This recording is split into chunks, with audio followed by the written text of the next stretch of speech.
Good afternoon, everybody. Good morning, even. It's still the morning. Welcome to today's show. My name is Kelly. I'm going to be with you for the next couple of hours. We are going to be roaming around the waterholes.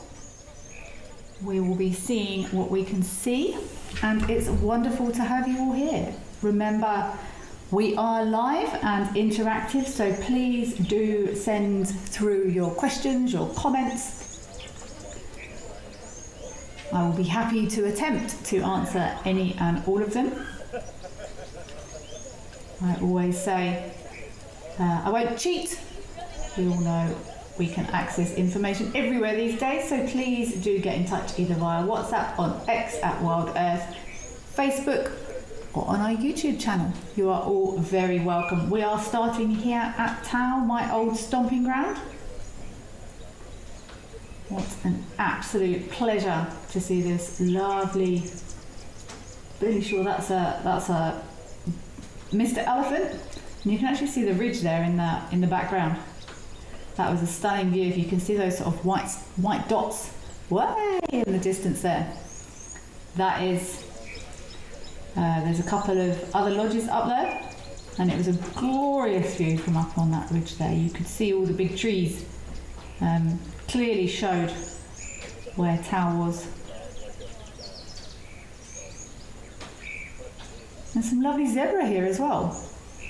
There's a little one, and the waters are not super high here at Tau at the moment.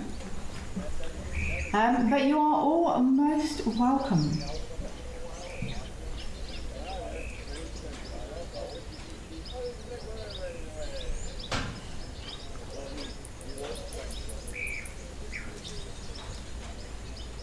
Just before you joined us, this elephant was having an absolute blast. Either this one or a different one was having an absolute blast in the water, splashing and spraying.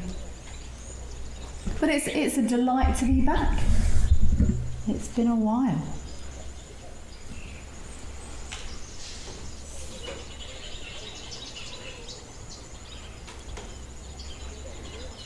James Hotham, the voice of the waterhole returns. It's all very well with me, James. It has been a little while, but it's a pleasure to be back. Thank you for the welcome.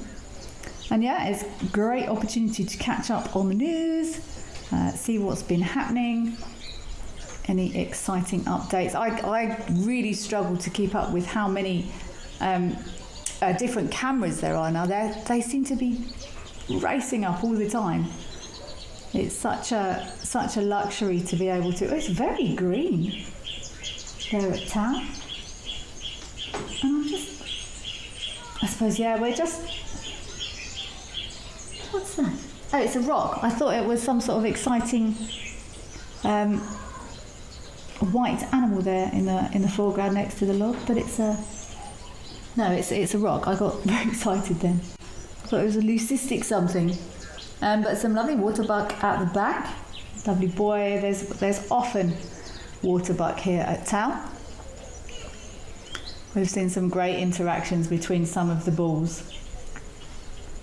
Here chasing around and stomping about. Taxi Lady UK. Hello, Taxi Lady UK. It's an absolute pleasure to be back. Thank you very much for being here.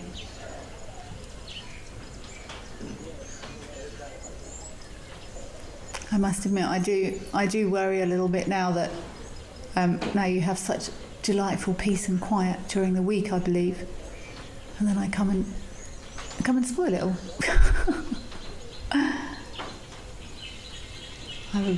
attempt to be sparing with my narration. I've moved to back outside again. We are coming into autumn now here in the Lowveld of South Africa. And I've had a rather large family of paper wasps nesting above the sofa where I was doing the shows from. And I didn't trust them to sit out here, to be perfectly honest. But they have since departed, so I have returned to my... Oh, that looks like there might be an argument going on there. Although I would guess I would say the guy at the back is probably the bigger of the two. But I've heard some of the impalas rutting already this year, and I'm sure we are going to be seeing some interactions from some of the males on the cameras as well.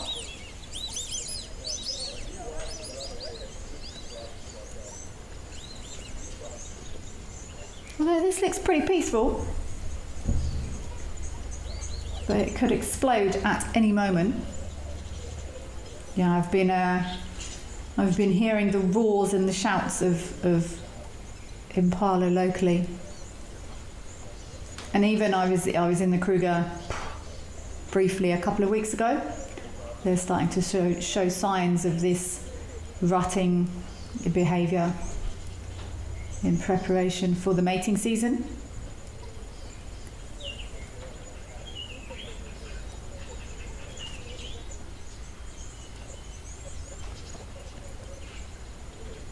Joseph T, thank you for being here. And I'm glad you're enjoying our work with the live programme. Indeed, sharing it. Oh, look at the crocodile. Indeed, being able to share these cameras with everyone everywhere is an absolute pleasure.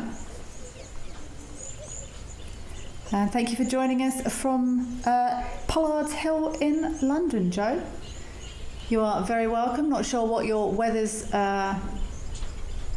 up to at the moment. I actually have got visitors from the UK arriving on Tuesday.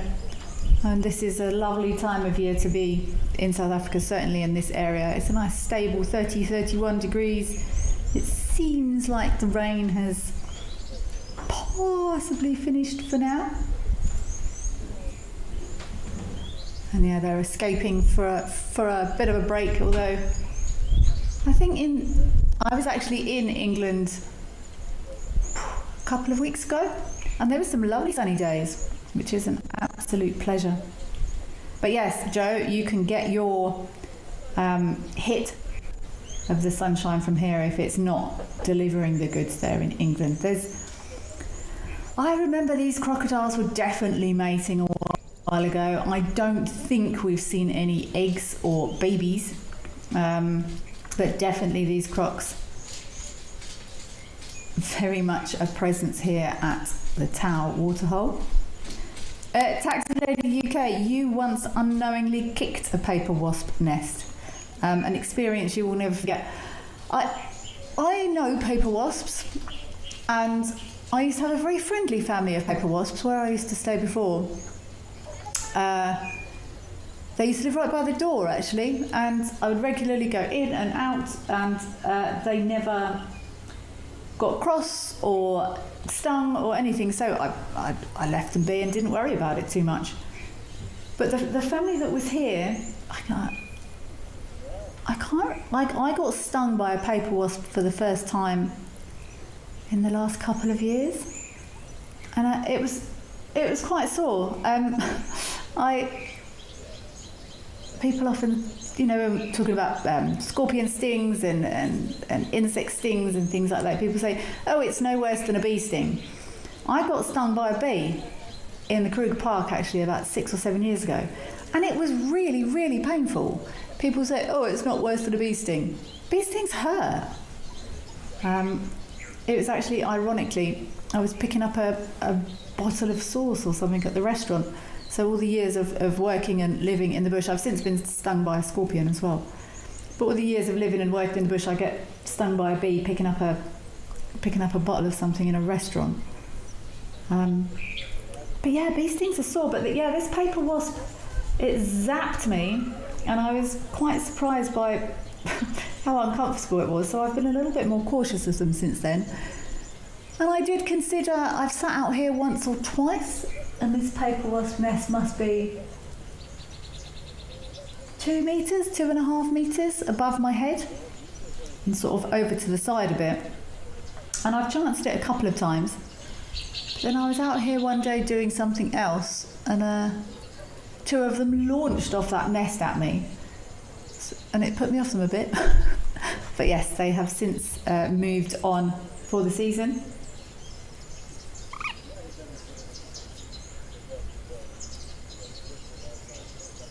But no, I would never want to hurt them, or, you know, someone said, oh, why don't you spray them? It's like, well, they were here first. It's me that's encroached on their space, so I just didn't use this side of outside for a while. I let them get on with their life.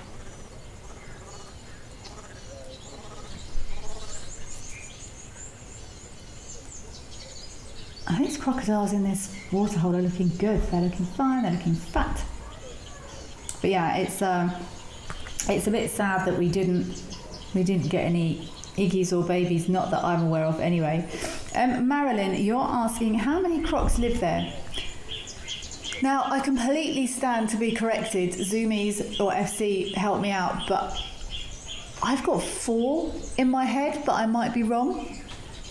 I did used to work at Tau, but many, many years ago now. I started at Tau in 2013, and the crocodiles were there then. They have grown significantly, but I've got 4 in my head. But I'm happy to be corrected on that. But yeah, very early on in my career at Tau, a few of us needed to get in that water and do some clearing. It was quite hairy in there, and I would be even less inclined to get in there now with those crocs being that size. Joanne Mello, hello Joanne Mello. Yes, that is a good size croc. They have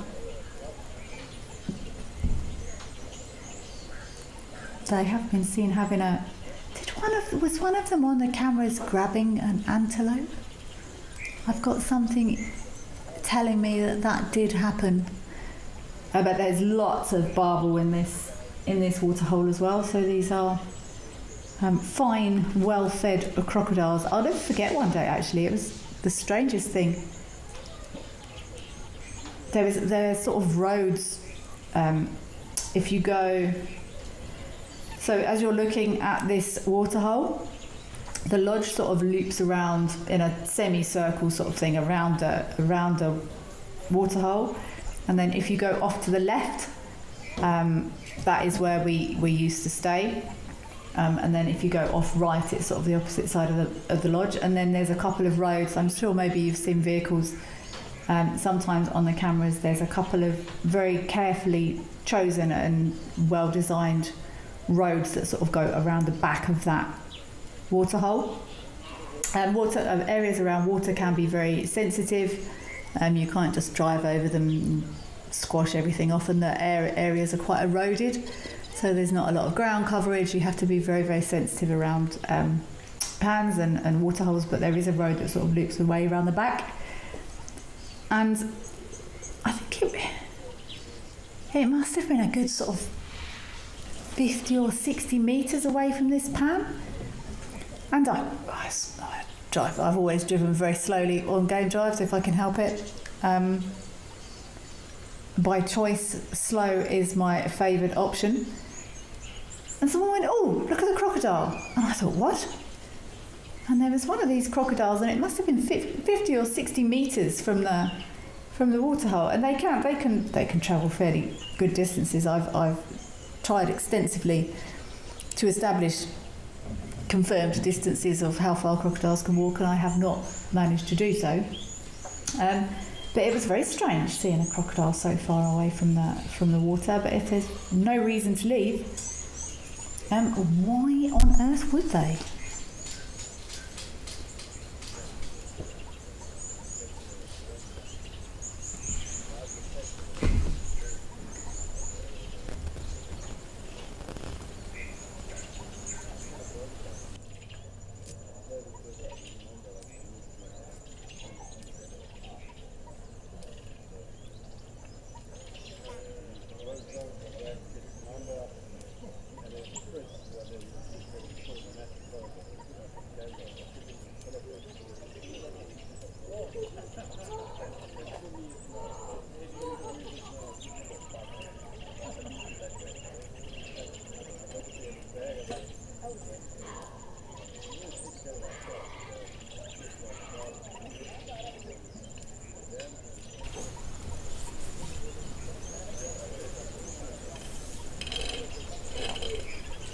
There is quite a lot of vegetation in here.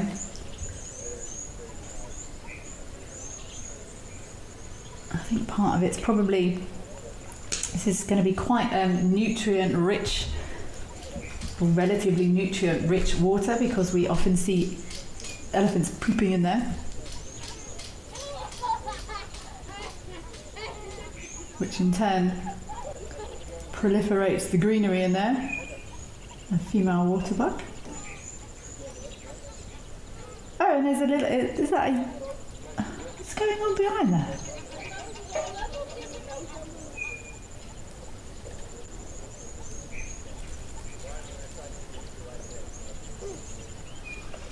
Okay, we are going to head across to do some birding. I can only assume that's a male water buck laying down behind this female. That's a strange image. And a little one. I think we are going to Tortillas Camp.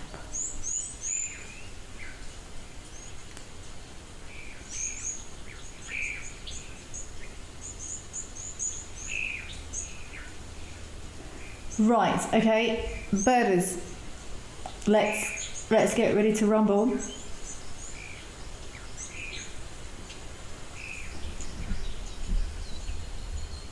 My Kenya birds are absolutely dreadful because I've never actually been to Kenya. But we think there's some birds building nests in here maybe. I'm not sure if anyone remembers, but I put 2 bird nest things up in the spring here. I didn't get anyone nesting in there. I was dreadfully disappointed, although I had a very exciting moment. I've got one at my window, and I had a very exciting moment of a Turoko actually having a look in there, but I don't think it would be the right sort of nest site for a Turoko. But maybe next year. Maybe next year someone will come and make a family in one of my lovingly purchased... Is that a... Oh, we've got some weaver's nests in there.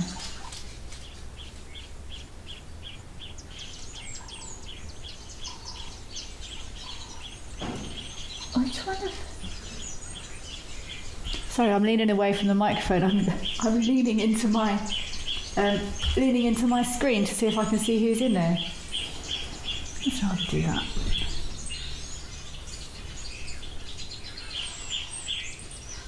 It is super interesting seeing all the different designs of the nests that belong to the... Oh, look, there we go.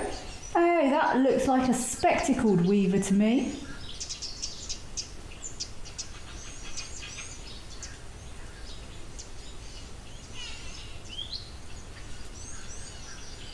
At a brief glance, that appeared to be a spectacled weaver. One of the defining characteristics is quite a clear, almost like a thick black eyeliner across their eye, hence the name spectacled. And because of our setup today, I can actually play you what a spectacled weaver sounds like. Let's play you the spectacled weaver. Is it a spectacled weaver?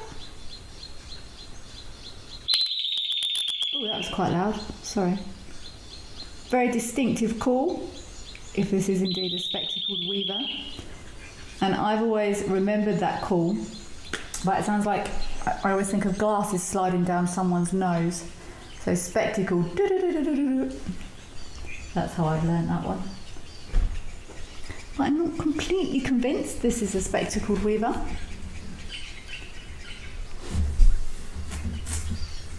Such a hugely diverse population of birds that do occur all the way across Africa. But no, I've never been to... come on, show me your face. If anyone knows this nest and has formally identified this as a spectacled weaver, please do let me know.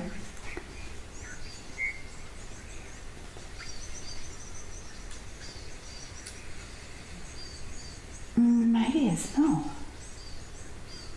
It could be that there's a different weaver found up in Kenya with a similar sort of eye marking. But look at how intricate these birds are when they weave these nests. Maybe let's have a look and see if I can't compare nest structures between some of the weavers. Because it is sometimes a clue, the different styles of nests. I know those red-headed weavers make very long nests, and some of the village weavers or southern mast weavers also have slightly different formats of nest building. And then of course you've got your sociable weavers, white-browed sparrow weavers. They all make different styles of nests. See, this spectacled weaver, it looks like they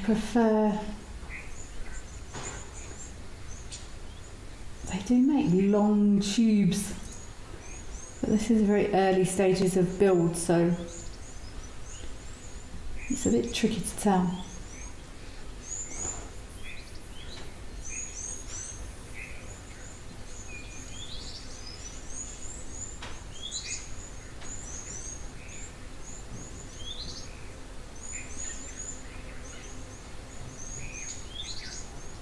Is this bird borrowing from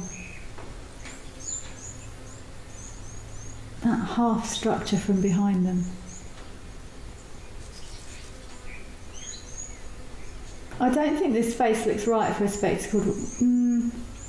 I don't know which weaver this is. If anyone could help me, it would be very useful. But this doesn't look quite right for a spectacled weaver to me.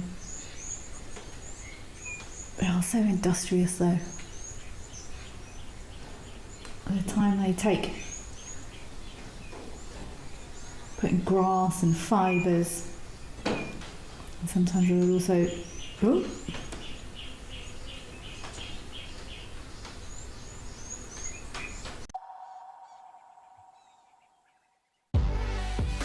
When nature calls, Maui is the only answer. Satisfy your wanderlust and take to the open road in one of our fully equipped motorhomes. Boasting a fridge, gas stovetop, AC and bathroom, our motorhomes are comfortable and spacious, making any self-drive adventure in the Kruger or garden route memorable. Whether you travel alone, as a couple or the whole family, Maui has a motorhome for you. Maui, home where you roam.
feeling lovely. And as the name suggests, they are superb.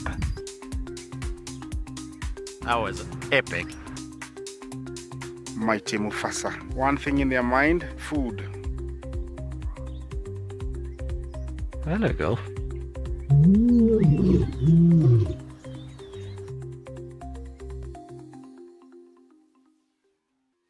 When adventure calls, answer with Brits. Take on Southern Africa's most breathtaking landscapes from behind the wheel of a fully equipped 4x4 or SUV. From tents and bedding to a fridge and full kitchen gear, everything you need is already on board. And with 24-hour roadside assistance, you're free to go further and explore with confidence. Open roads, total freedom, no limits, just the journey ahead. Brits, equipped for adventure. Nests.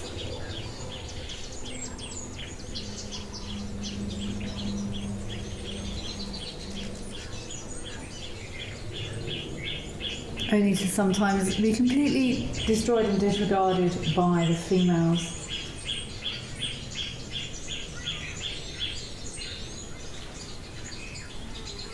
I've actually watched several times actually the moment that a female rejects a nest. I always feel quite sorry for these boys. I'm just trying to think of what other weavers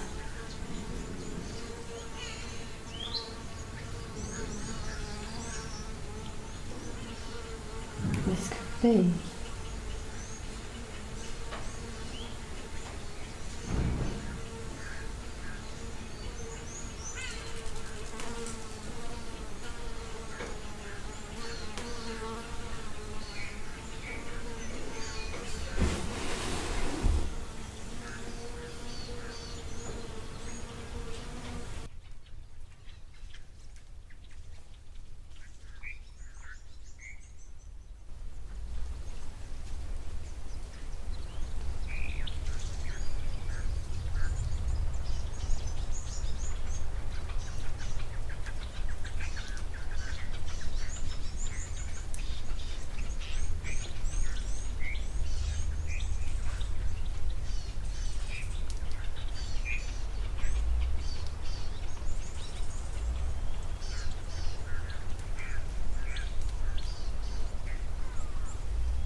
Okay, I'm back. I went to get my Big Bird book because I want to know which weaver this is now.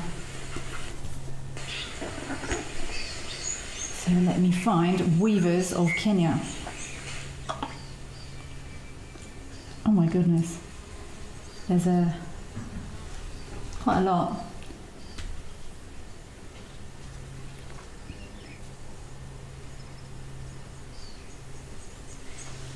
Penelope Kenyon.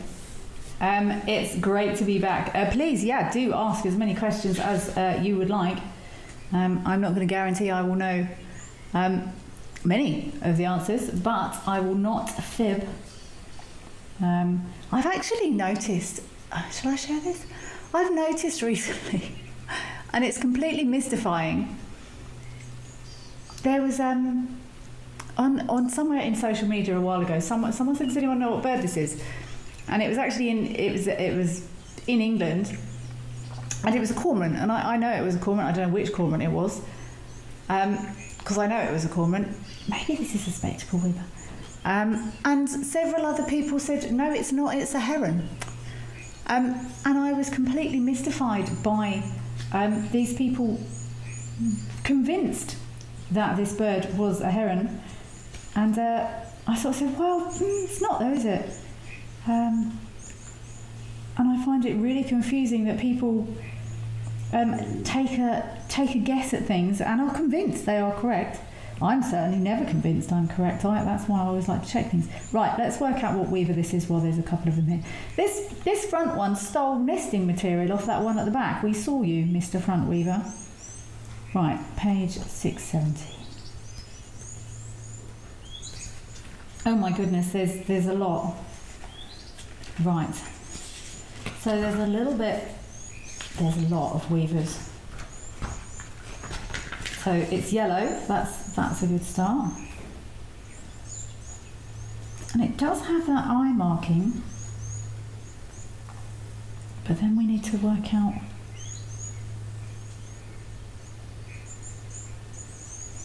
right. I'm going to work out what it's not. So building a nest makes it a male. That male is orange. So not that.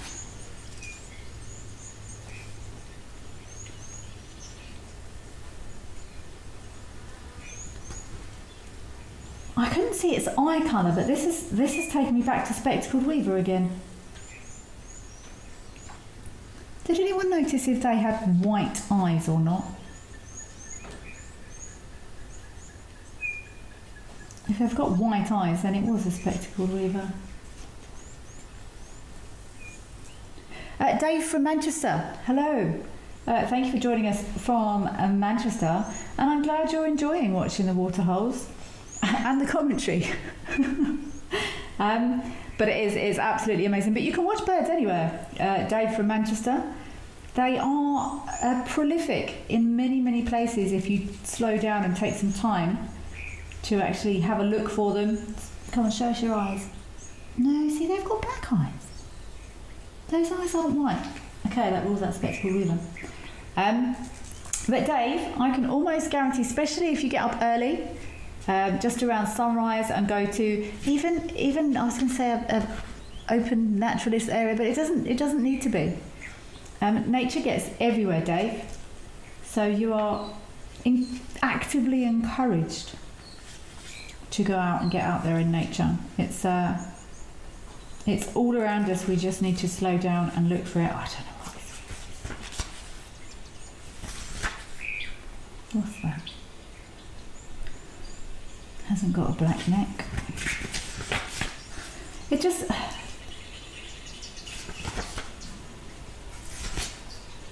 And now we're on to the malimbis, whatever they are.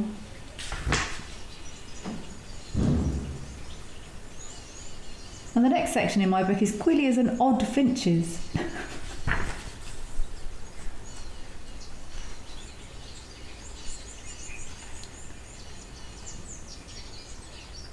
So the only one that had that eye marking.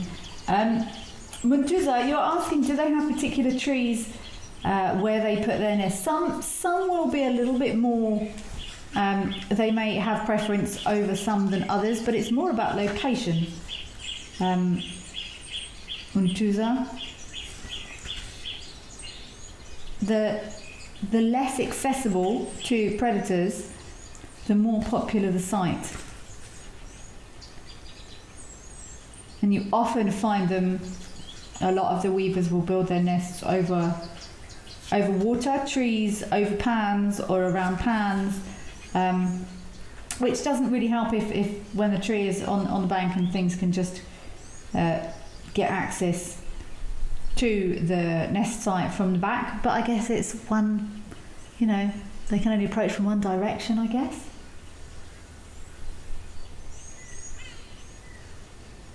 I'm completely confused by these weavers. Can anyone help me? I still want to say spectacled weaver, but spectacled weavers have got white eyes. And these have got black eyes. Could it be an orange weaver?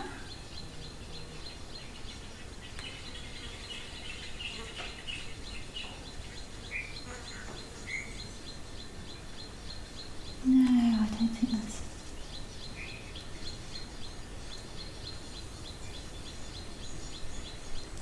They've got quite a lot of streaking on quite heavy streaking on the wings.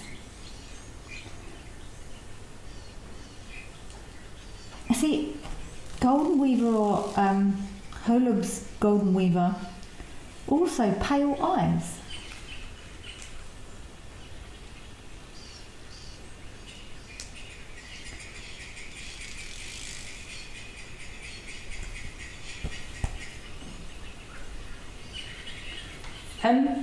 Denise, it is intriguing how weavers build their nests instinctively. It's amazing. So many things in nature, they just happen with they just happen. It just works, and it absolutely fascinates me how nature just works. I think Lady Macbeth, if you can tell me what weaver this is, I will happily take it under advice, because the only weavers I can find in this book that have any sort of eye marking both have yellow eyes, or the orange weaver, which I don't think occurs in this area of Kenya. And I don't have another suggestion, so Lady Macbeth. No, those eyes are dark. I'm at a loss. And actually, these spectacle weavers, they don't have that same streaking on their back and their feathers.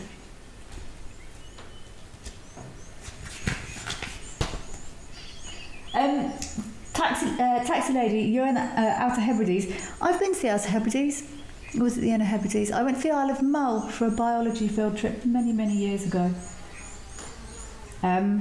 And it was absolutely glorious. But yes, I also struggled between shags and cormorants. It was a really, really blurry picture. It was like in a little video clip online, but it definitely wasn't a heron.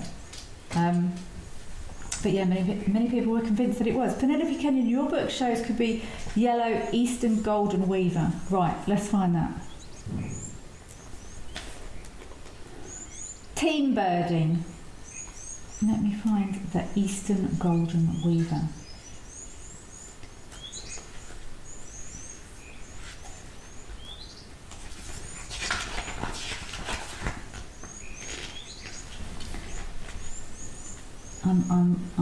I'm getting there, Penelope Kenyon.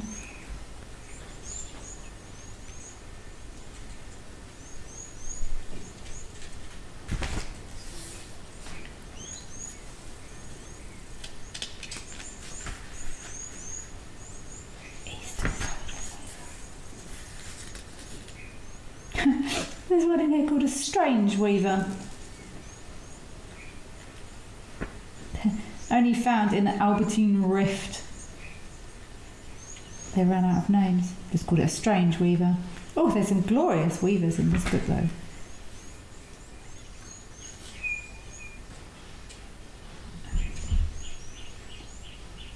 Eastern golden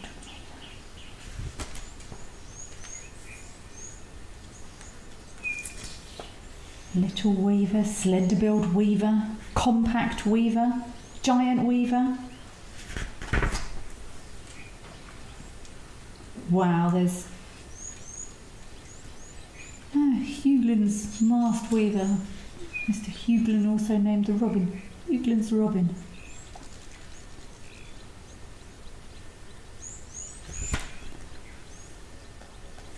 I'm going to try and get a photo of this, because this is bugging me now.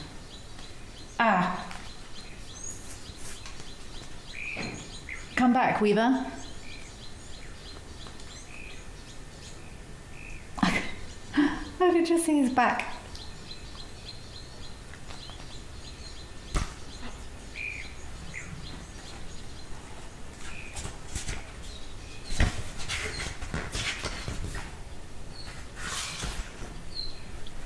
I can't find an Eastern golden weaver in my book.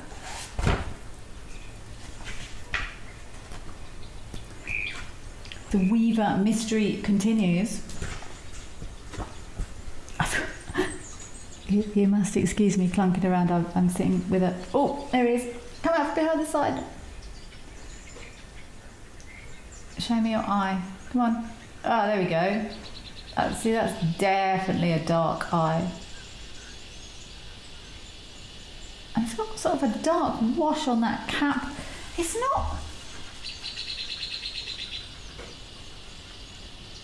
not one of the normal weavers coming into breeding colours, is it?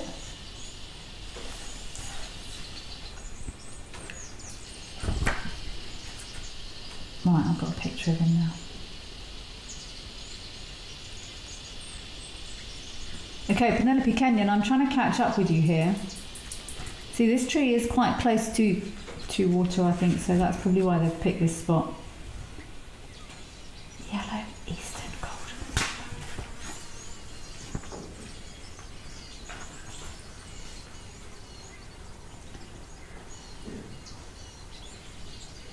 There's a golden weaver.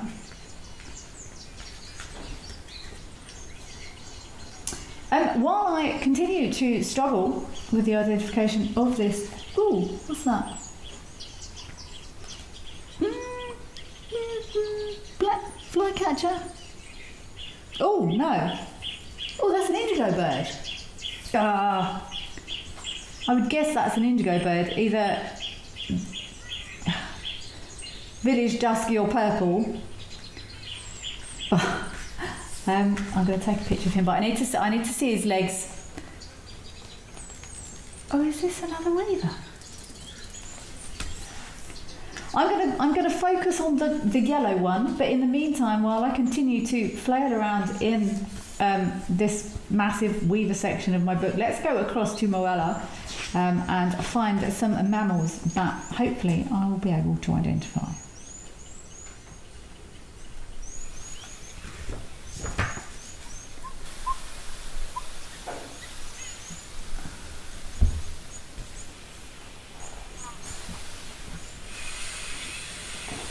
Wow, that is a lot of zebra. I'm just going to turn this volume down a bit.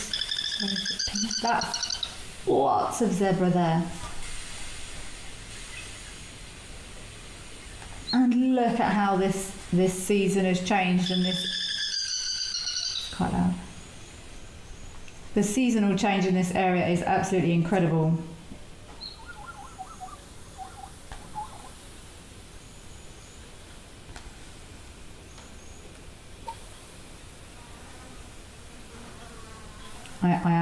I am still looking at my weavers in this book, but I'm also watching the zebra.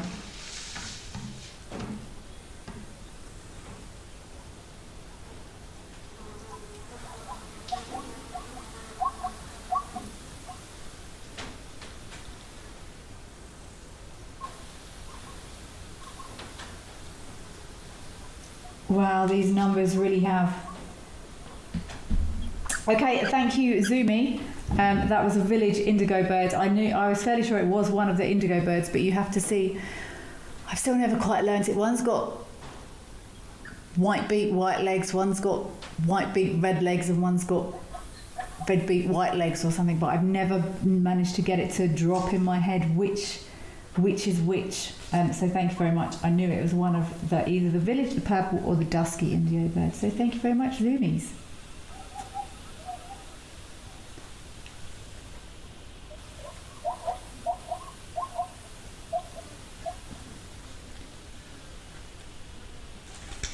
I'm going to give up on this weaver any second now.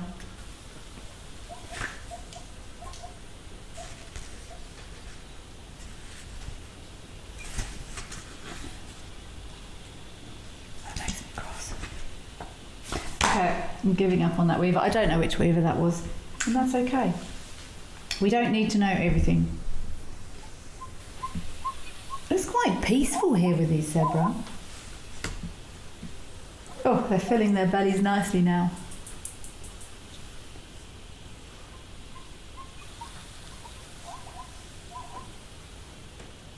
Oh, got a bit of a run around.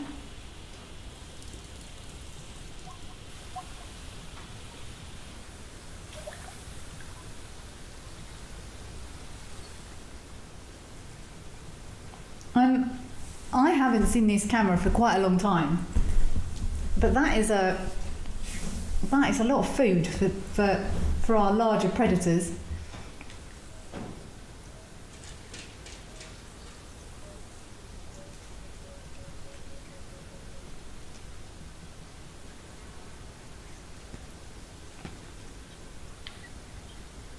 times of plenty.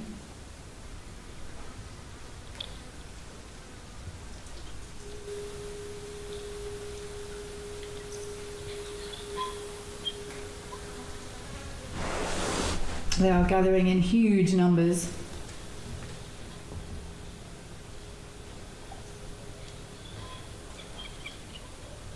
And it only seems recently that I suppose these numbers did drop quite a bit, but gathering here in this river in preparation for the dry season.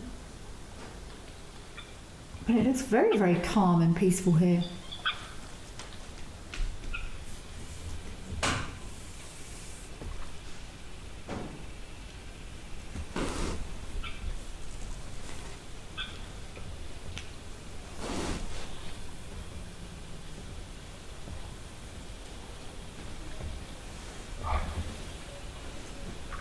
It's amazing how this landscape has changed. There's been plenty of change everywhere this season. Also the big rains in the low veld, still lots of tidying up efforts going on. I always say it every year, it absolutely stuns me. James Houghton, the zebra heard Kelly was back, and they're all crowding around TV to see. I don't think so, James. Believe me, they are not missing much. But this is possibly one of the biggest sort of. I wouldn't even want to guess how many zebra are here. But oh, glorious! It's like a lake. There's a fish eagle there. That's when you know there's good water, is when you start hearing the fish eagles. They say if you get lost in the bush, a good idea is if you hear a fish eagle, go that way. Absolutely glorious. What's that? Hello. Wow. They're hippos. That's crazy. This was sand at one point, and now there's hippos happily living here. Nature really is quite amazing.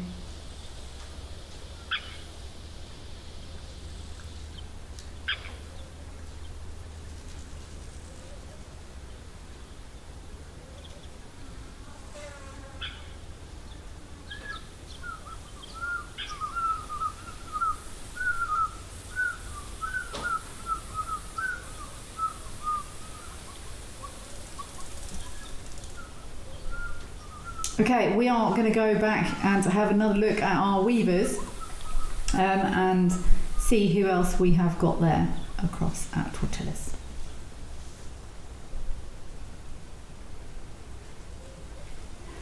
Before I check my indigo birds again, I've just remembered the purple indigo bird has a white beak and white legs, because I found that interesting, because that is the most colourful of all the names, but it has the least colour on their bodies. Now, who are they? They look like starlings.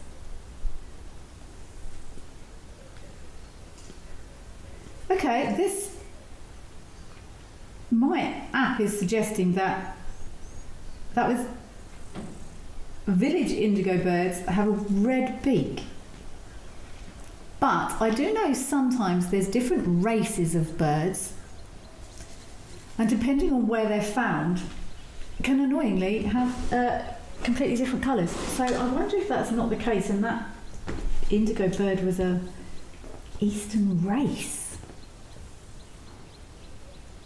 But yeah, I remember purple is white and white beak, white legs, no colour whatsoever, so let's call it purple.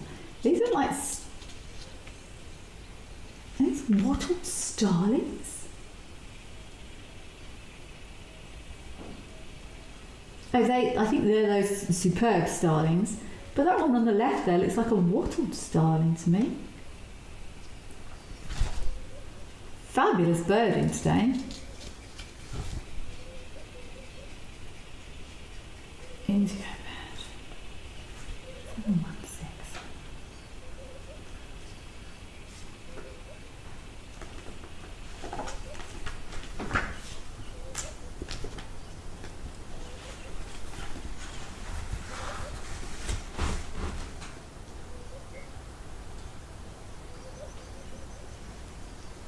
Oh wow, Penelope Kenyon, you're saying Moella Lodge is estimating 50,000 zebra during the migration.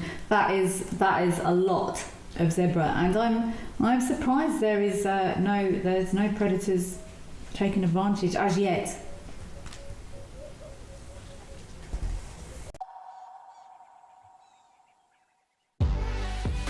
When nature calls, Maui is the only answer. Satisfy your wanderlust and take to the open road in one of our fully equipped motorhomes.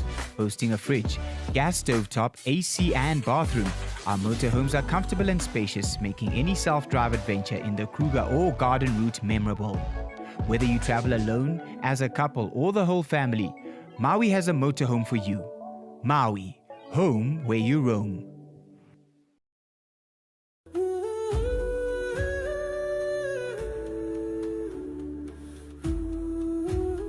My name is Amy, and behind the camera with me is Paul.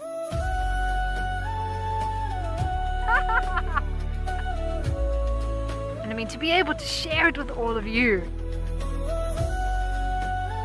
Fingers crossed, and I'll make sure I wear my lucky leopard socks as well.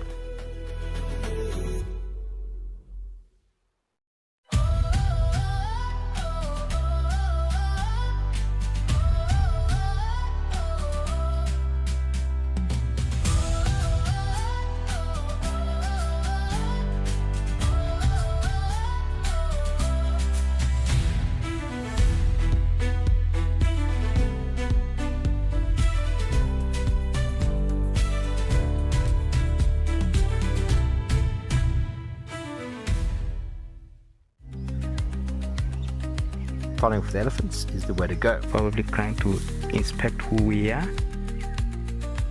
Yeah, another yawn. You're tired. You must sleep at night time. I do love the smell. And then I give to you sticky fingers. You look at that. Oh, here we go. Out we come. We are speechless.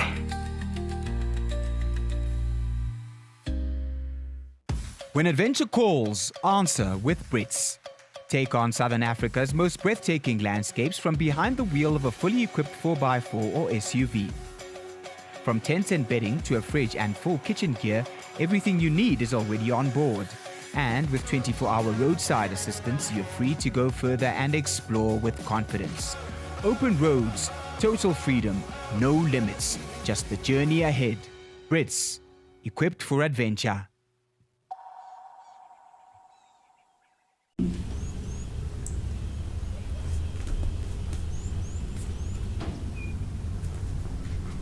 How interesting though that different species are involved at the same time. Why would wattle starlings, and I'm guessing superb starlings, I can just see that little white line on, yeah, that one slap bang in the middle at the top there, that russet or chestnut belly and that white bib going between the chestnut and that gorgeous blue at the top.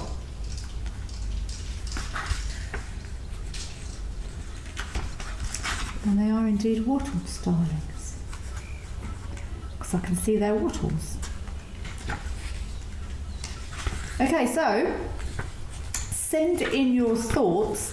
Let's have votes. Let's see who thinks if this is just grooming and they're all just happen to be grooming in the same place at the same time, or preening rather, if you're talking about birds, or if there's some sort of display. My gut tells me that all the birds don't all preen at the same time up high. But why would they be doing it? Different species.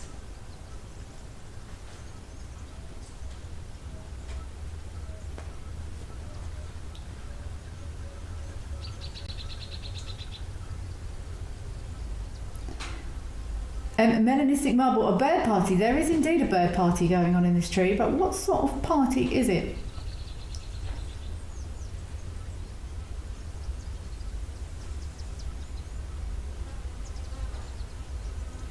See, look at that. That's starling at the top there. It's rubbing its beak on the branch.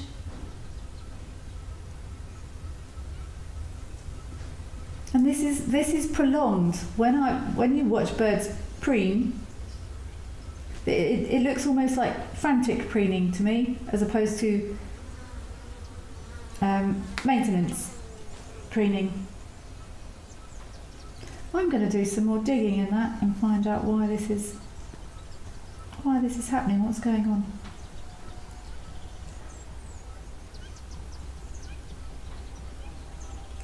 I'm not going to do it now.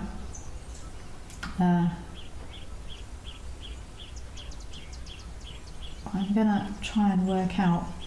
See, look, is that another bird far right at the top there? That looks like maybe even one of the weavers up there.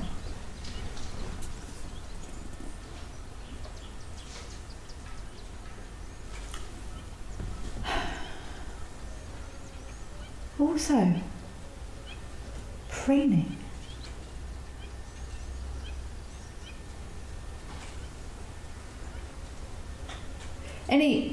Any further thoughts?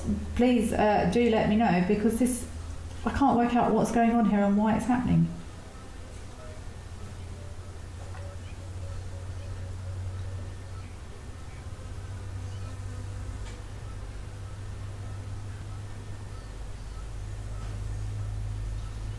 Denise, you are asking, or you are saying, indigo bird, also known as steel blue widow finch. Can I explain further?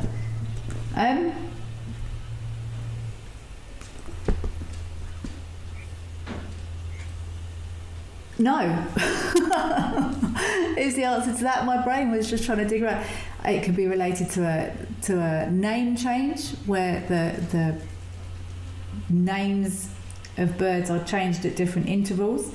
But it sounds like I've never heard the phrase. I've heard the phrase widow finch. I've heard of widow finches. I've never heard of a steel blue widow finch ever. So I don't know if that's an old name or a new name of a family. But indigo bird is sort of a group name, so I'm not sure if steel blue widow finch was also a group name that was changed. There are widow finches mentioned in this book next to the indigo birds. I have no idea where the name indigo bird came from. Obviously that's a colour. But they're mostly, as far as I suppose, they've got that iridescent sort of maybe indigo sheen on them. But still blue widow finch. I don't know the answer to that, Denise.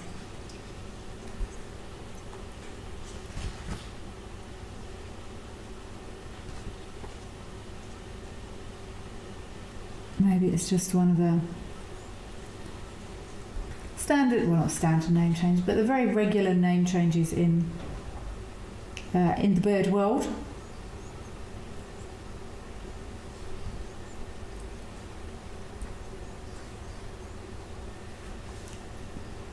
I'm going to go back to my book though, Denise, and see if there's any mention of 6.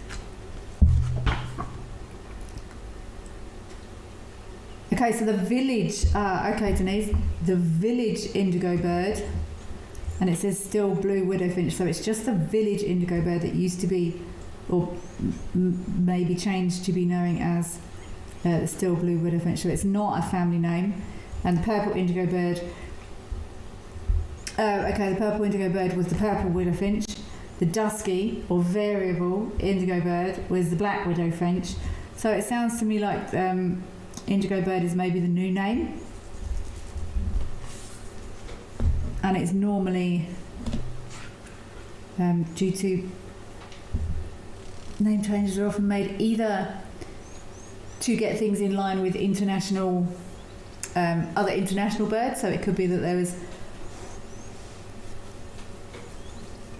indigo birds elsewhere in the world, and bird namers decided that everything should be called indigo birds, or the other reason is often because people find out more information about the genetics of a species and regroup them with something else. So okay, so widow finches, but there are still widow finches. I'm waiting to hear from anyone as to what they think is going on with these birds in this tree. I'm not convinced there's just loads of species up here that just happen to have been frantically preening for ages.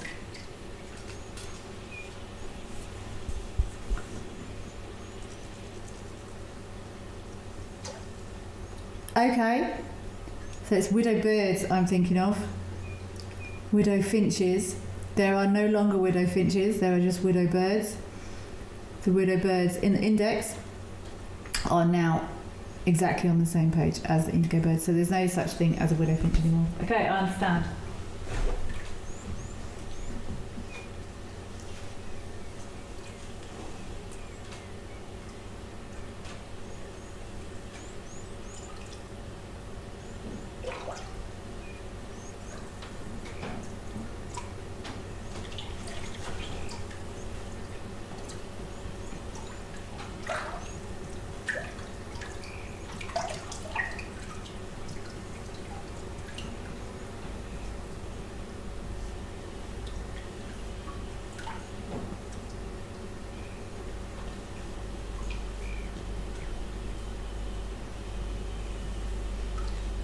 And any of the Zoomies watching this, is this something you see regularly at this time on these cameras, these birds doing this? Because it's not, I've got no idea how hot it is there. Is this a daily occurrence?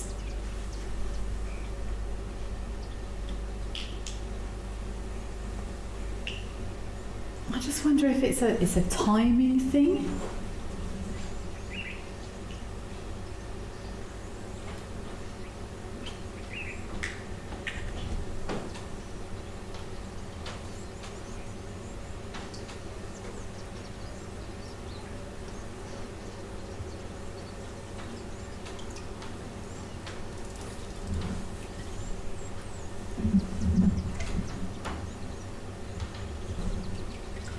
It is very important for birds to spend plenty of time maintaining their feathers.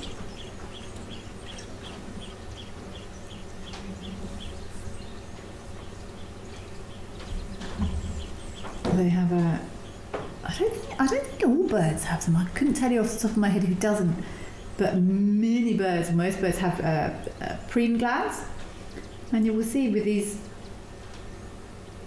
There's a gland often sits sort of the bottom of their back, sort of at the top of their tail, with a sort of waxy, oily stuff, preen oil that they will use to maintain those feathers. Very important for good flight.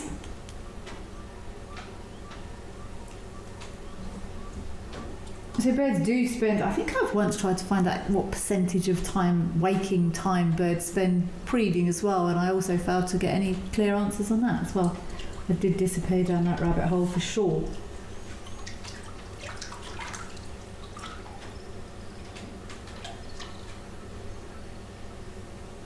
Mayesh, thank you, Mayesh. Thank you for welcoming me so nicely. They are beautiful, these superb starlings. There's a reason they are called superb starlings. We've had some lovely views of them on some of the cameras. I've never seen them in real life.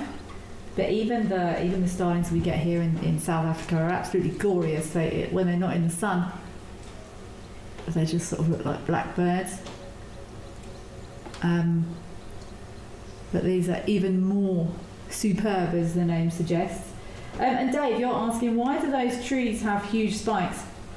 Are they protecting fruit? Not really. They're just protecting themselves. It's supposed to be a defence mechanism, but then animals get used to eating them. So it's a evolutionary cycle of protection and developing mechanisms for avoiding such protection, or mitigating such protection rather.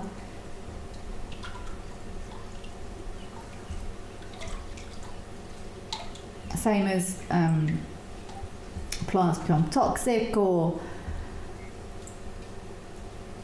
caterpillars or butterflies or anything becomes toxic or spiky, or any defense mechanisms, things things evolve to run faster or hide better. It's the same thing in the plant world as well. We've got some elephants drinking across at Tau, so let's head across there. But I'm intrigued by this behaviour. I love behaviour, and I don't know why. Maybe they're up high, preening, and no, it doesn't make any sense. Look, there's a lovely little elephant family at Tau. Oh. And look, this elephant on the left here has got, you can see there's actually at the back there, you can see that sort of slope there is quite white. There's quite a lot of calcrete in this area. And sometimes these elephants they almost end up striped and splattered if they've been splashing in that very iron-rich, very Madikwe typical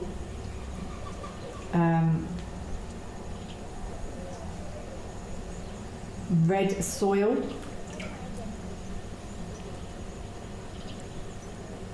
They will end up with red splatter marks, or if they're in that calcrete, like some of them obviously have been, they end up with that very white, sort of almost chalky.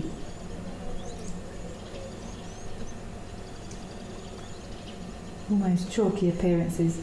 Penelope Kenyon, you've got 3 bird baths, and they're now full of different birds enjoying the cool weather. I believe it has been hot on the coast there in KZN.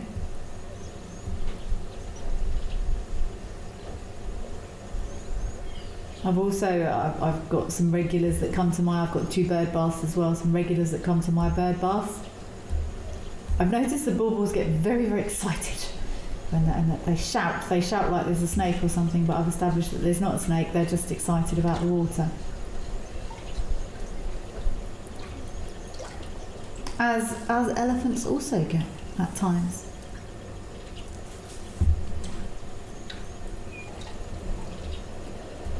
Oh, there's some good mudding going on there. Look at that little one with his face right down in there.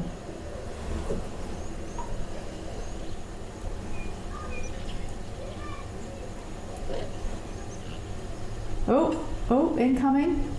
Oh, is there a big bull coming?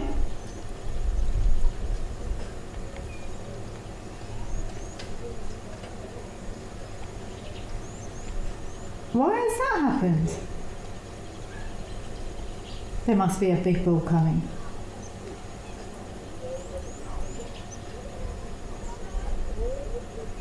What's upset them like that?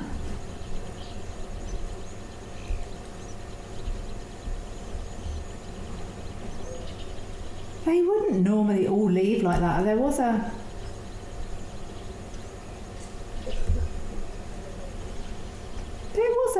elephant at the back there that came in a bit hot, but I thought he was also departing from something, but that really upset them, whatever that was. How strange.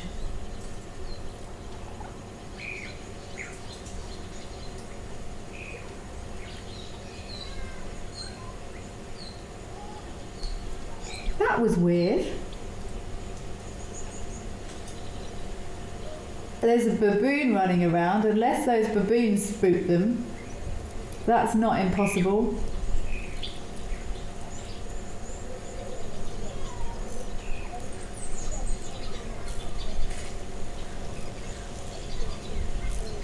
See, I really felt like there was going to be a big grumpy elephant bull coming in there from the other side, but maybe it was that baboon that gave them a fright.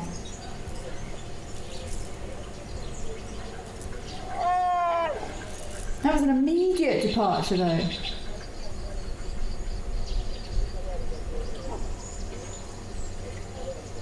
Well, that's a shame. Those little ones were loving that. See, are they thinking about going back?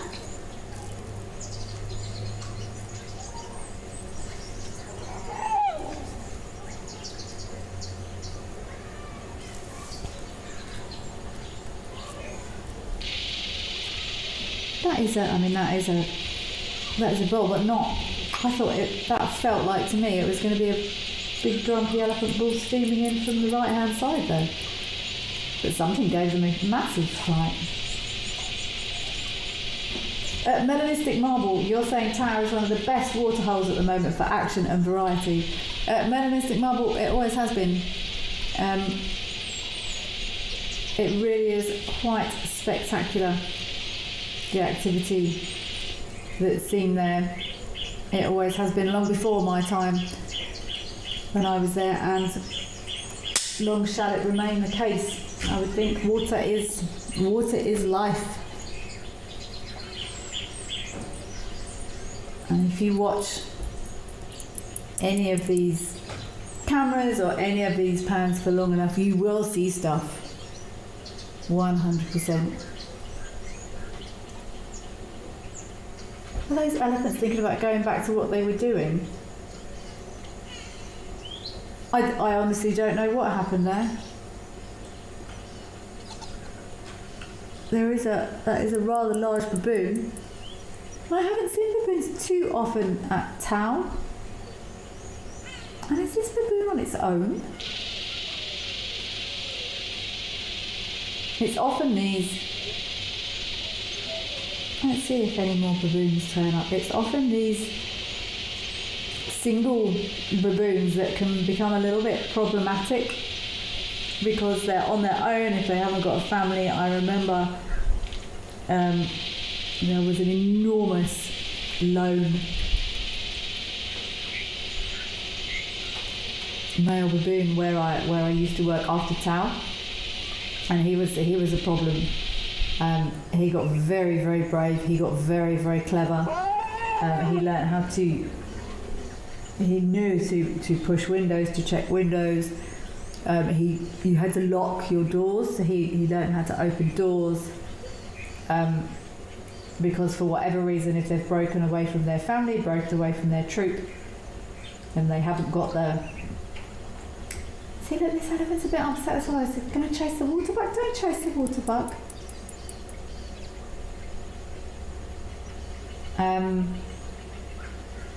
They lack the sort of camaraderie of their family group, and they can cause problems.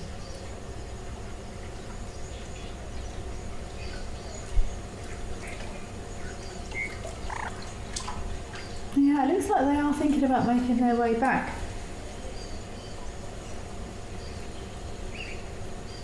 Oh, we've got some male waterbuck action going on there. Looking for the ladies.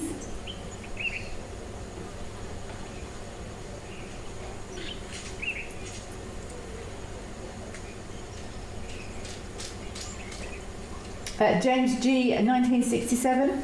You are seeing, keep up the great work, guys. You are all heroes for keeping these animals safe and showing us a beautiful life. James G, 1967. We are not keeping them safe. I'm glad we can show you. All these waterbuck are going to get trapped by the elephants. Don't chase them.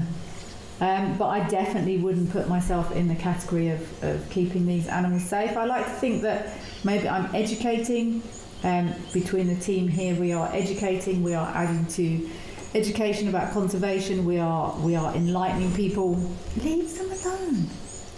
We are enlightening people about different conservation concerns, but there are very special people with boots on the ground that, in my opinion, do the real difficult, dangerous work of protecting nature. I would never take credit for that. There is a World Rangers Day. I can't remember when that is actually. And I'm not going to lie, it did used to annoy me a little bit if us field guides that got to do the cool stuff driving around and looking at animals sort of said, "Yeah, I'm awesome, it's World Rangers Day." That to me is a very different role. Lives are lost in the protection of nature. So thanks for saying it, but I'm not taking the credit for that at all. But education, 100%. And also the fabulous team at FC that set all the tech up and everything that keeps these cameras rolling. Team at Africam do a brilliant job of getting these images to your home. I just interrupt everyone and talk over it, James.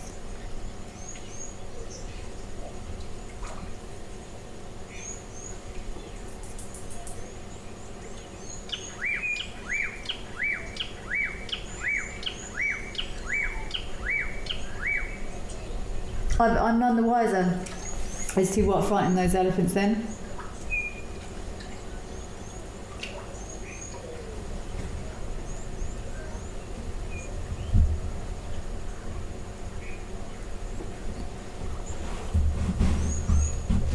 I was talking to someone a while ago about elephants being scared of mice. I can't remember who I was talking to about it. And they said they'd read a paper that confirmed this, so maybe there was a mouse. I can't remember who it was or what they said the paper was called. But there was some research done into elephants' reaction to mice somewhere, I think. And also it's well known, well documented that it's becoming, fortunately, it's becoming increasingly commonplace for beekeeping, keeping bees in rural areas where there is human-wildlife conflict and there's people and elephants in the same places. There are organisations that place beehives or set up people with education, ways of learning about beekeeping, and I think it's quite well known to act as a deterrent to elephants, so maybe it was a bee.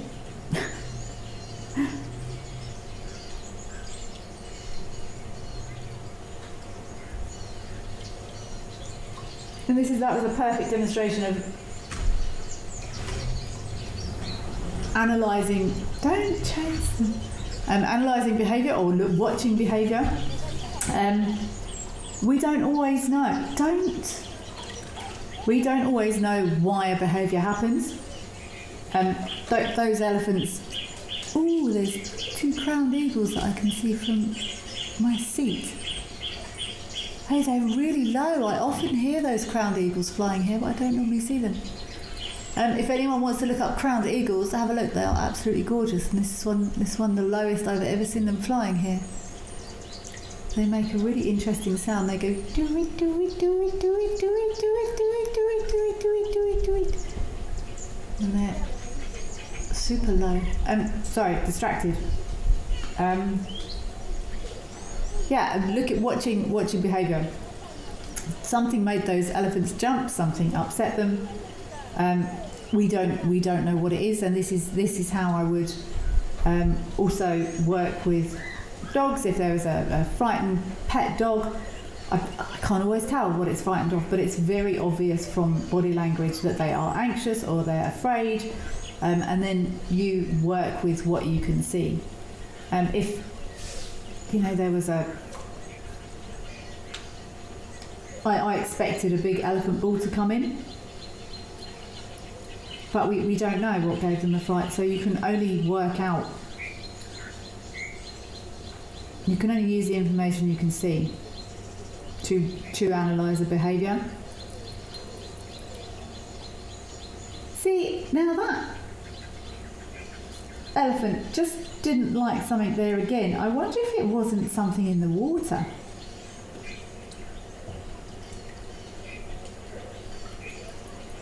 I wonder if there's a crocodile in there or something. Not that I think they would all panic like that at a crocodile. But this elephant on the far right just sort of went and left again. So I wonder if there's not something in the water that upset them. Look at them. Looks like someone's been war painting that elephant. All that liquid calcrete they've been covering themselves with.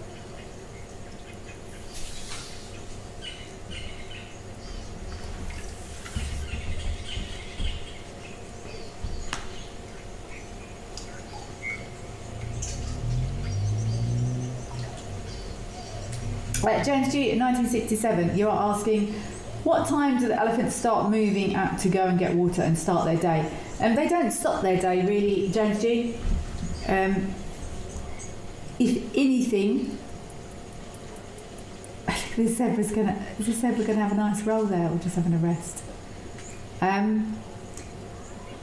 Some animals do go to bed at night time, or indeed go to bed in the daytime, being nocturnal or diurnal, quite strictly sometimes, but elephants are not one of them. If anything, especially in the summer when it's very hot, they will sometimes snooze during the day, but they don't. Youngsters will sometimes have good naps, but they often move through the night as well. James, I've seen many elephants coming to drink at town at night. So yeah, they don't really have a time. Buffalo tend to come to drink sunrise and sunset. It depends on the species. But elephants are active a lot of the time. They have to spend a lot of their time feeding. They are enormous, and often, especially in the winter, when there's not that much nutrition in the food they're eating, they pretty much eat all the time. They might have a quick nap against a tree or something. Adults, it's a myth that adult elephants don't lie down. They do sometimes. It's been recorded. Not super often though. They're big, and that body weight squashed down on them.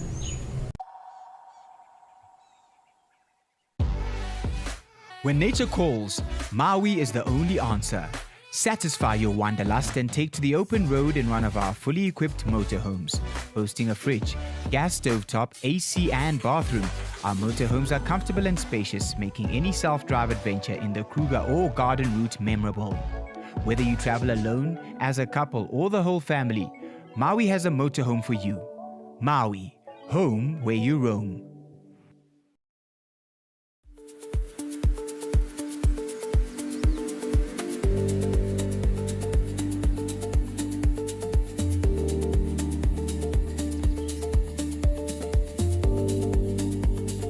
Morning, you two. Hello.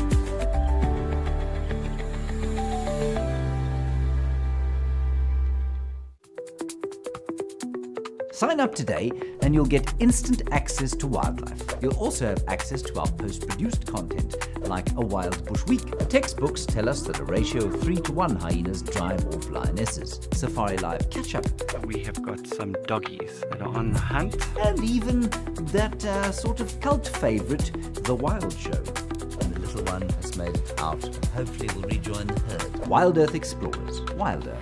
Together. When adventure calls, answer with Brits. Take on Southern Africa's most breathtaking landscapes from behind the wheel of a fully equipped 4x4 or SUV. From tents and bedding to a fridge and full kitchen gear, everything you need is already on board. And with 24-hour roadside assistance, you're free to go further and explore with confidence. Open roads, total freedom, no limits, just the journey ahead. Brits, equipped for adventure.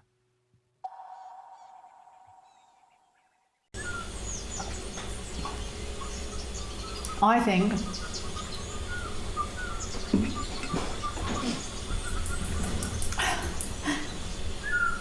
let's watch it. I'm watching these elephants. I think that elephant on the far right was just sort of being silly and being maybe not silly, being exuberant. And as he came splashing over to that bigger bull then, I don't know if you saw the bigger bull turned at him, but it was almost as if he said, "What are you doing?" Don't do that, it's disruptive. And he sort of went, "Oh, okay." That's how I read that. So I think that was a younger bull just splashing around in the water. It was potentially considered inappropriate behaviour by the bigger bull. And elephants do often do that. They will, especially males. There will be some maybe younger bulls and a couple of more mature males, and they form fairly loose. It's not like a strict structure. There will sometimes be called their askaris, the younger bulls that basically get elephanting lessons across or from the older bulls. There was, I'm trying to remember where it was. I think it might have been Pilansberg, and they were having a few problems with the elephants that were there, being not very friendly towards cars and things, and I believe they brought some older males in, and the problem ceased. The older male said, "No, we don't do that, do we?" I've actually watched it in action once in Madikwe. There was a group of bulls, there was 4 or 5 bulls loitering sort of under a tree not far off the road, and as I pulled forward, one of the younger bulls sort of gave him a head shake, and the older bull literally slapped him with his trunk, as if to say, "Don't do that," which I found absolutely fascinating.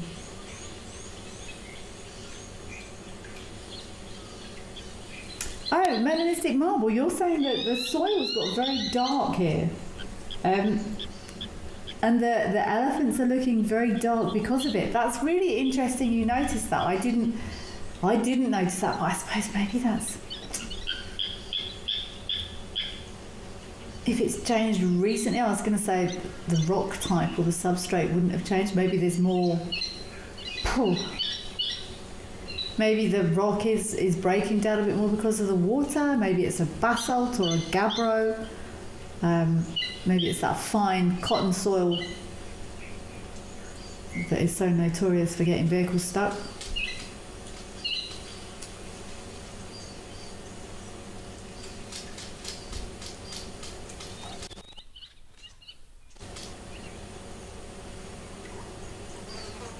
That was quite funny though, watching that elephant interaction.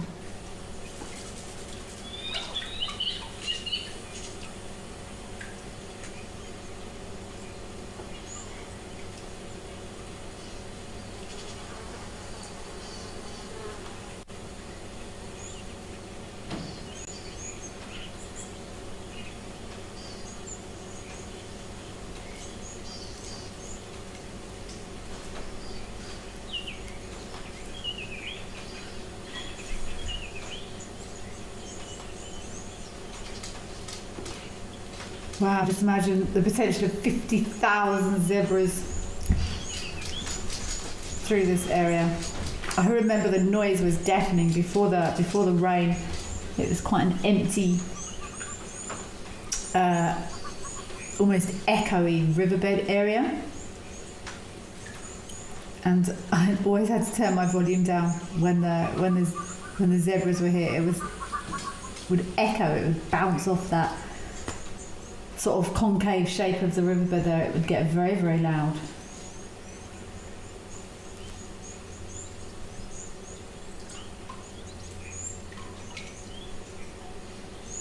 Recycled Teenager UK, hello. Nice to hear from you. Always recognise your name. South Africa is heading for the dry season. It is indeed heading for the dry season. With climate change, has there been enough rain during the rainy season months to sustain the animals this year? There's been a lot here. I'm not too sure about the rest of the country if they also had big rains. I can only really comment on my area. And if there hasn't been enough rain, then the world's got a problem, because we certainly have significant rainfall this year. I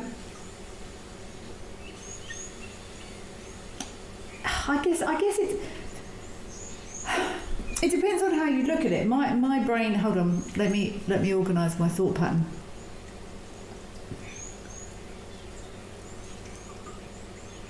It depends on what you mean by sustain.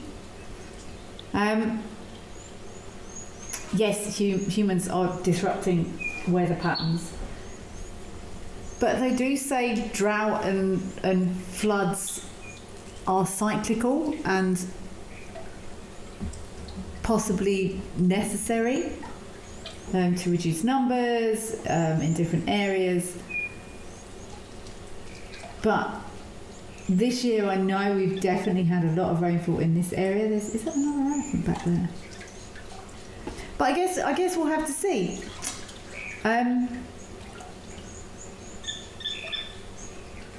We're certainly going into the dry season with higher numbers than we have done in previous years. Put it that way, resource teenager.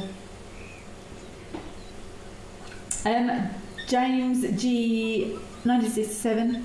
I assume you're. Well, I don't know if you're meaning the elephants or the zebras. But your question is, do they just move according to their needs? And the answer for both is yes. That's exactly what nature does. It's only when humans start tinkering with things and putting fences and borders and highways and things like that, or lodges or whatever it is that humans get involved in, that disrupts that.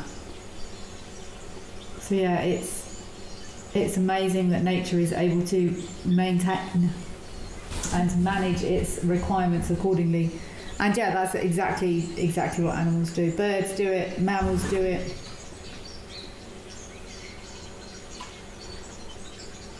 I often find things like some of the fruit-eating birds, stuff like that. I mean, many do migrate. There are lots of migratory birds, but there's also lots of fruit eaters that don't migrate.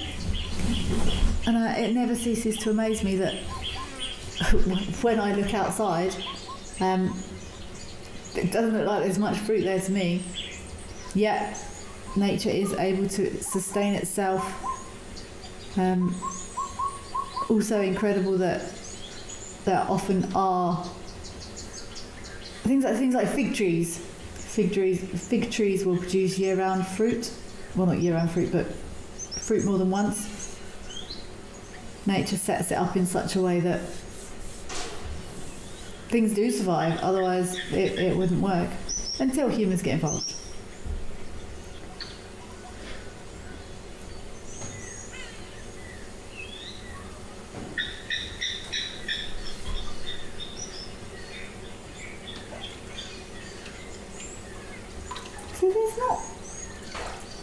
There's not lush green grass. The grass is starting to turn now. Certainly here, you can tell we are starting to move into the dry season. But also here you can see there's lots of browns.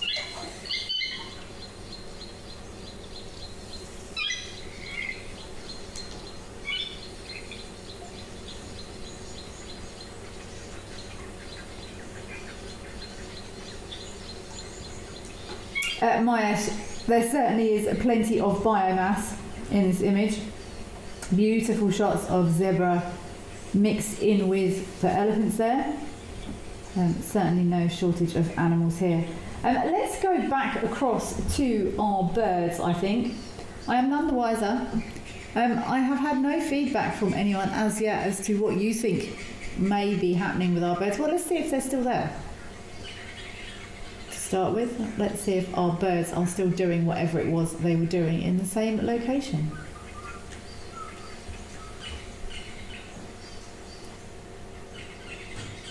They are.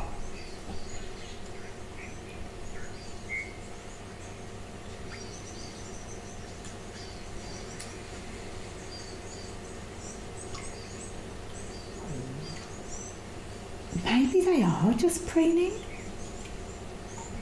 But why are they all doing it there?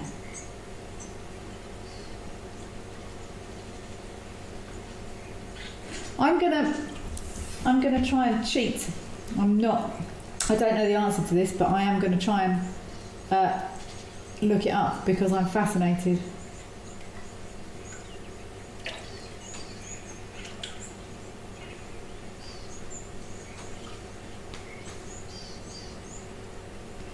I am getting increasingly, well, I deplore AI images and clips. They are absolutely horrendous, and they are getting incredibly difficult now to, even for me to differentiate.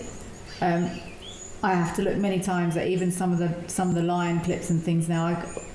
Most of us can normally tell, but it's getting harder, put it that way, to establish if something is AI or not. But also, some of these AI generated chat things, that they're not always right, and I'm very mistrusting of them, which is why I always say I normally only prefer to use either published books or research papers.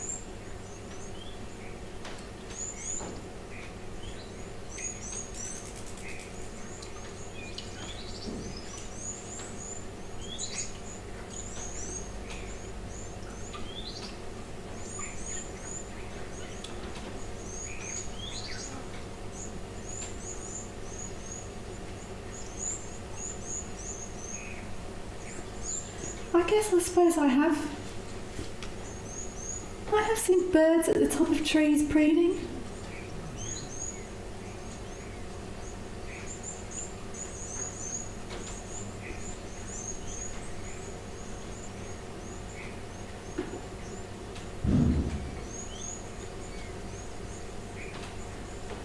That's the point. Maybe there could be an element of allomimicry or allomimetic behaviour in there, which is basically copying.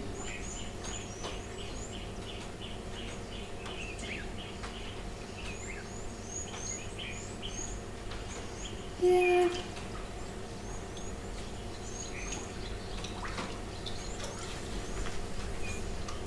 Oh, it looks like there might be some clouds brewing back there.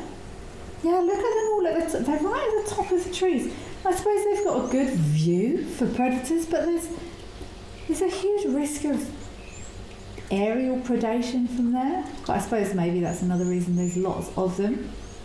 This cheat I did just cheat. I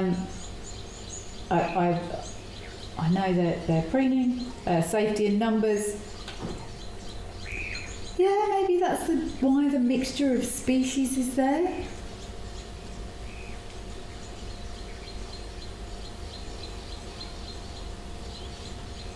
This is saying they might not be different species, but they are different species. A superb starling and a wattled starling do not look similar. Sunbathing, yeah, I suppose that does. There is an element of getting that. I suppose warming up the preen oil. I've just thought of that maybe the preen oil is slicker, it's warmer up at the top of the tree there. Like when you burn a candle, that wax melts. Maybe there's an element of that in there. But yeah, it's interesting.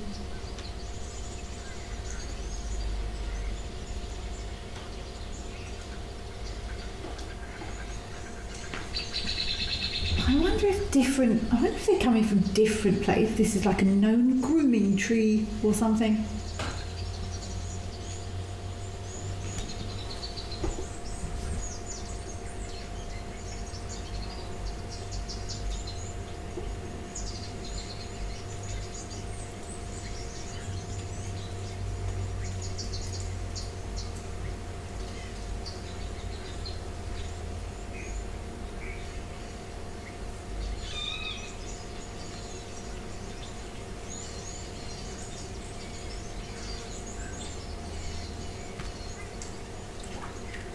Was that a dove getting in?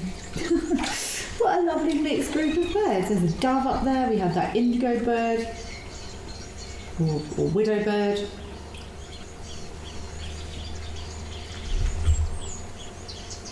Widow finch.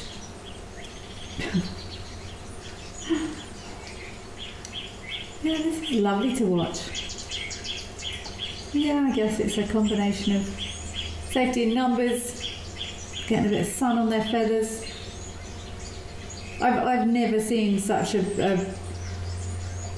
big group of birds all preening so intently before.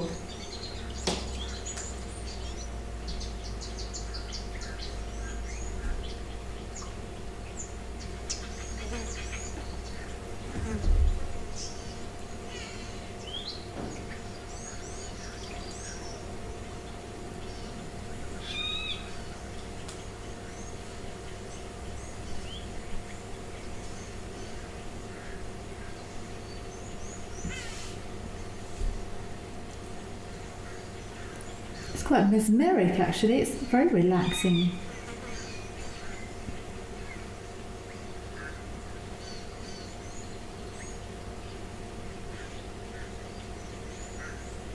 Wow, there's even more joining. Look, are these all wattled starlings coming in?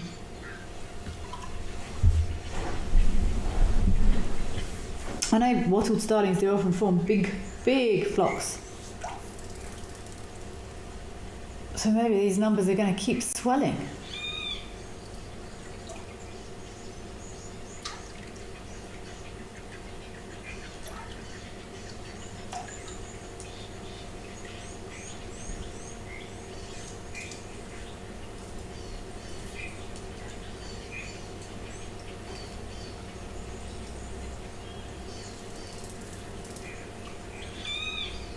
There's a golden-tailed woodpecker calling, but that's not in this tree. That's on my microphone. If anyone can hear that golden-tailed woodpecker.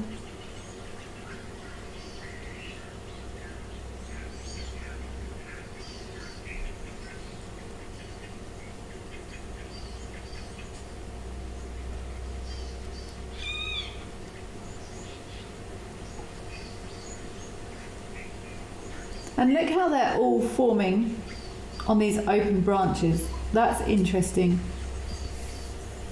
They seem to be the prime grooming spots, and that is definitely predation mitigation. Oh, that's a good phrase. Predation mitigation, because they can't.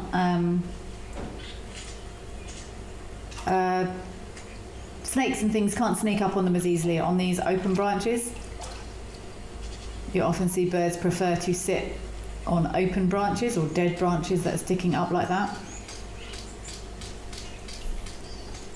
Oh, okay. That's very interesting as well, Zumi. Thank you very much. There is another part of the waterhole under the tree that's at the back that we can't see. So that makes a lot more sense. Thank you very much for that. Zumi, it's appreciated. They could well be dipping down. Because I couldn't work out where they were coming from. That would make a lot more sense. Okay, that's why. That's probably got a huge reason to do with it. And these birds are dipping down, having a little splash in the bath or in the water, and then coming up and doing their ablutions up here, nice and high, on these nice open dead branches with safety in numbers. Okay, that makes a lot more sense. Brilliant local knowledge, Zumi. Thank you very much for your input.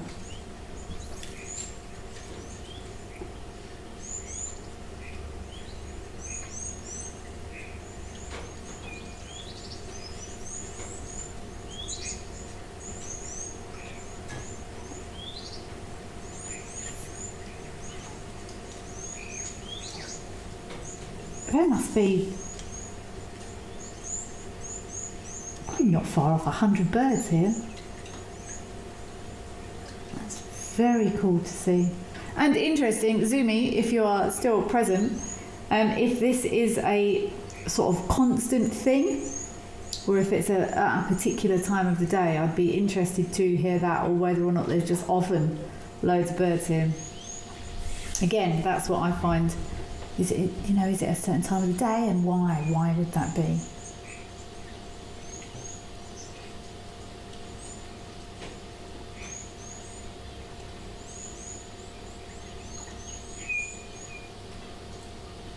It's Shayna RD. It is lovely seeing so many birds up here all in one place.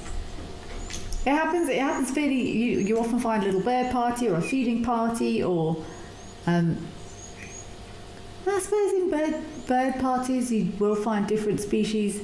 Yeah, if it is just grooming or preening, that would make sense that these are mixed flocks. It was the possible for display thing that was throwing me off a little bit. But yeah, that makes complete sense that if there's water, they're probably all dipping down in that nice cool water, just like they were in a bird bath, having a little splish splash, and then heading back on up to safety.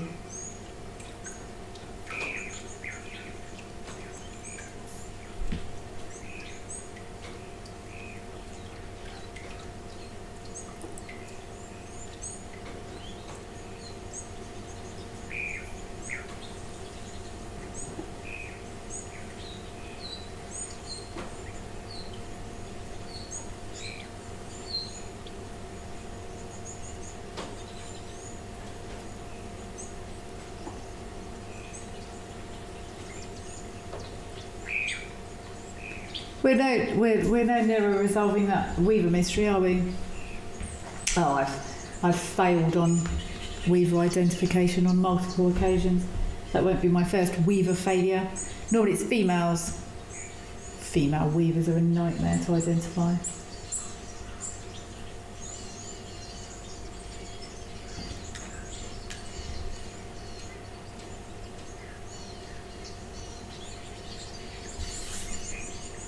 Often it's almost impossible to tell unless you see a male. I've sat for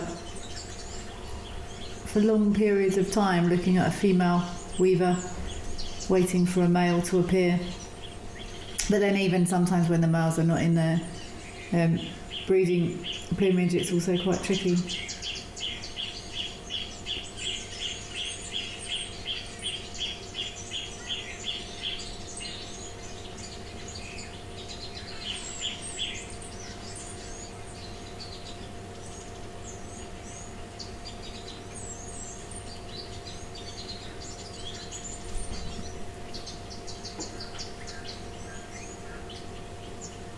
This is definitely the place to be, though.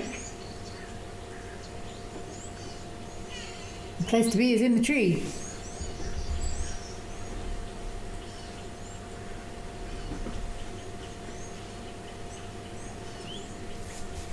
Oh, okay. Wow, interesting, Zumi. Thank you.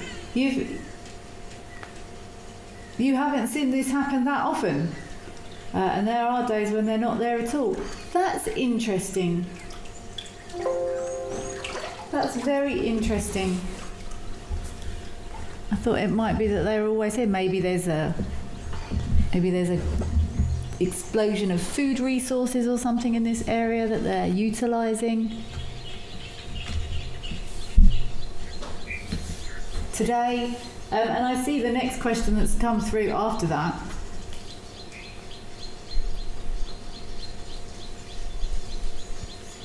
Is Taxi Lady UK, you're asking,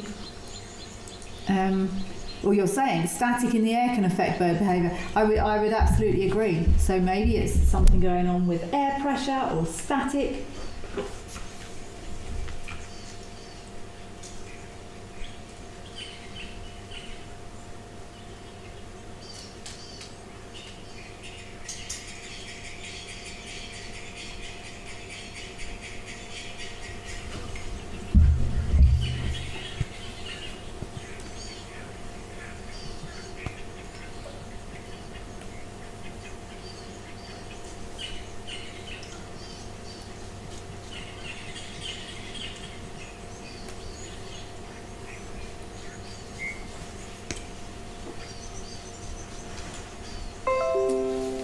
Sorry, this computer is making noisy sounds at me.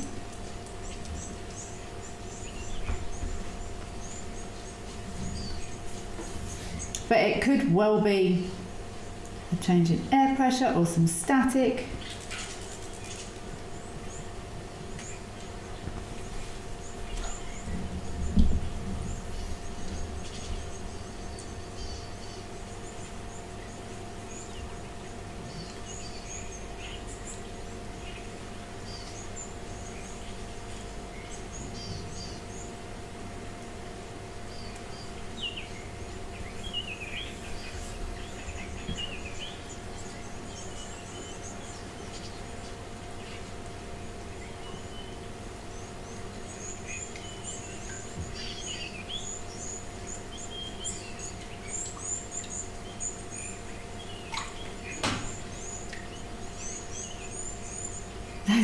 Those branches are getting quite full now.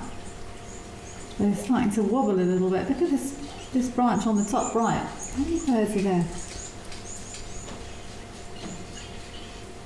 There's about 20 birds just on that one branch there. I don't know if anyone else has ever seen a branch break. I've seen it a couple of times with vultures. They get a huge fright. They've chosen an inappropriately strengthened branch, and all of a sudden, crack.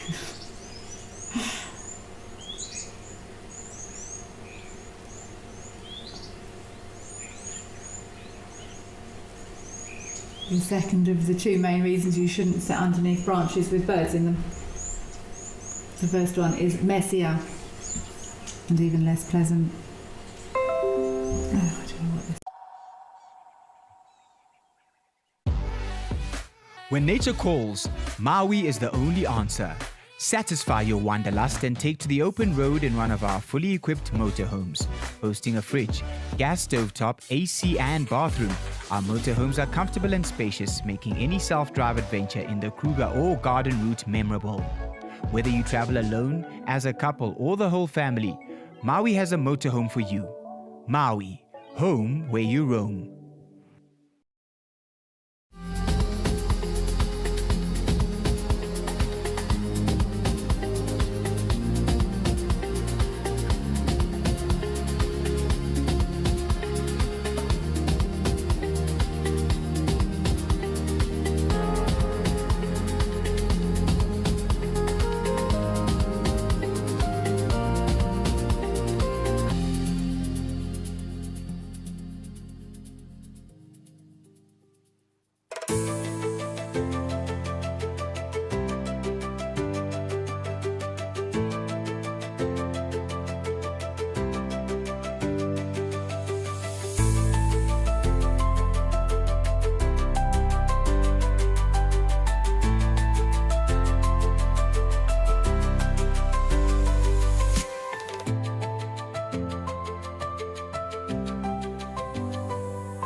Welcome to Safari Live Catch-Up. Over the next 30 minutes, we will be taking a look at the very best of safari. Very Godzilla-like. I needed a tree hug this morning. A bit of vitamin D. Absolutely beautiful. Very, very close. Just gonna stalk it now. Good energy. Jumbo and jumbo.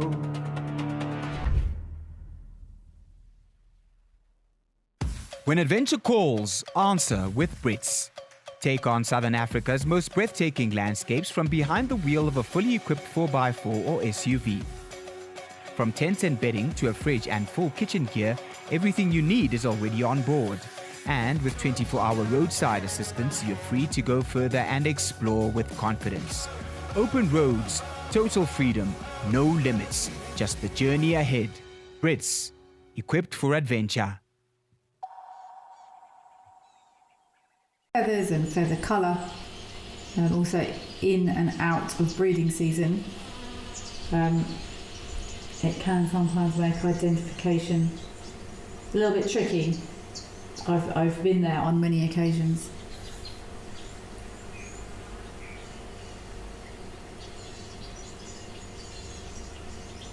Yeah, I was somewhere in that. I can't remember where I was in the Kruger not long ago. Long ago? I think it was this year. And there was a huge communal breeding flock of wattled starlings, thousands and thousands, the most I've ever seen anyway. That's how I know 100% that wattled starlings are indeed communal breeders, because I saw them.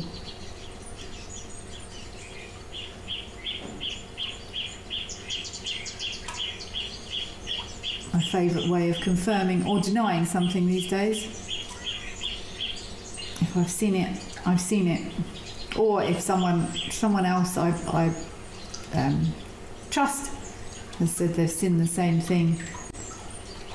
Because the longer around I am, the more I realise that the books are not always correct, even what things eat or how things behave. If you watch long enough, you see things. The old classic examples of a perfect example is animals don't eat euphorbias. Yeah, they do, because they've eaten all mine. I believe I haven't caught anyone doing it. But I had fire sticks or rubber euphorbia, not rubber euphorbias, the other ones. And I thought, nothing's going to eat those, and they're all dead. They've been eaten so many times they've died. So animals don't eat euphorbias? Yeah, they do. Impala lilies also had some animals. They haven't completely eaten them, but they have very much fed on the leaves of and had a chomp at the stems of impala lilies. So just one example of, if you watch long enough, you see stuff.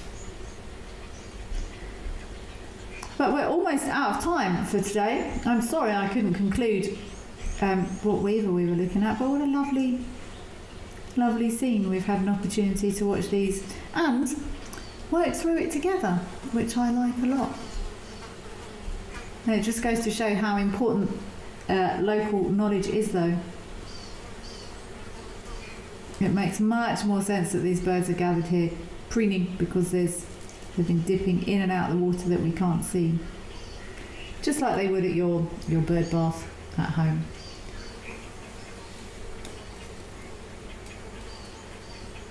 And we also did not work out what frightened those elephants, but that's okay. Us humans seem to have this innate desire to know everything about everything all the time, and I think the amount of access we have to information is just quickening this insatiable urge to know all the things about all the stuff all the time. I certainly don't, and nor do I want to, because otherwise that would be boring.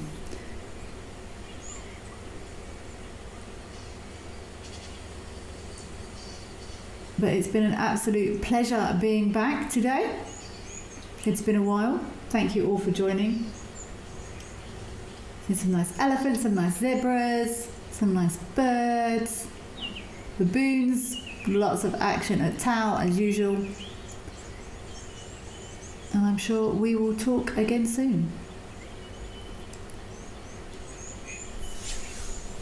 I hope whatever you're up to this weekend, you can get out in nature if you can. Whatever it is you're doing, have fun, be safe, and hope to talk to you again soon. All the best, take care. Bye bye.